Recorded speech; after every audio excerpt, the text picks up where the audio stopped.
अस्सलाम वालेकुम दोस्तों, तुसी वेखदे पे हो पाक पतनकाउस ते मैं तुहाडा दोस्त अहमद फराज। दोस्तों सब तो पहले रिक्वेस्ट है चैनल ਨੂੰ ਸਬਸਕ੍ਰਾਈਬ ਕਰ ਲਓ। ਫੇਸਬੁੱਕ ਵਾਲੇ ਭਰਾ ਵੀਰ ਬਹੁਤ ਅੱਛੇ पेज ਨੂੰ ਫਾਲੋ ਕਰ ਲਓ।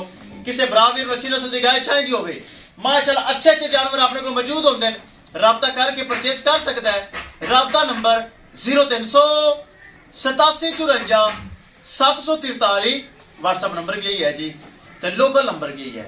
माशाअल्लाह चोलिस्तान फ्रीज जोड़े च लगी सी, ए वड्डी गां माशाअल्लाह बाद आई लगी नहीं।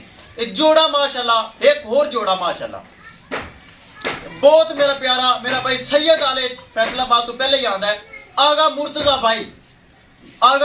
भाई दोनों गांवों ने परचेज कर लिए। अल्लाह ताला मालिक नसीब करे। गड्डी नंबर एक एक चीज करो क्लियर, तो कैमरामैन साहब करो लोड़ी ले चलो जी। अल्लाह ताला आगा मुर्तजा भाई मेरा बॉस अल्लाह नसीब च करे। ए दो गावां सैयद आला जा रही हैं, अल्लाह ताला मालिक नसीब करे। माशाअल्लाह जी माशाअल्लाह जोड़े तो जोड़ा सेल हो रही है माशाअल्लाह। पाक पतनकाउस चैनल गारंटी वाला लोगों को पता है, मेरे भरावां वीरां को पता है।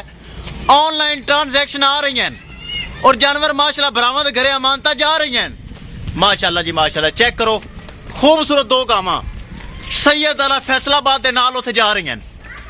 किसे मेरे भरा वीर नूं मजीद जानवर चाहिए होवे बाएतमाद भरोसे नाल और गारंटी नाल परचेज कर सकता है।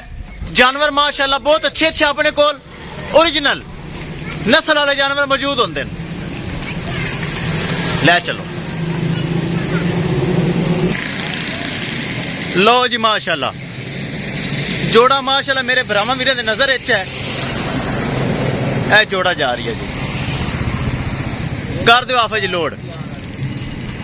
लो जी गड्डी नंबर है, लो जी एक एक चीज मेरे भरावां वीरां दे सामने। किसे मेरे भरा वीर दे मजीद जानवर पसंद आवे राबता करके परचेज कर सकता है। इंशाल्लाह दोस्तों मिलांगे एक नई वीडियो दे नाल। अपने फराज दोस्त दे इजाजत, अल्लाह निगहबान।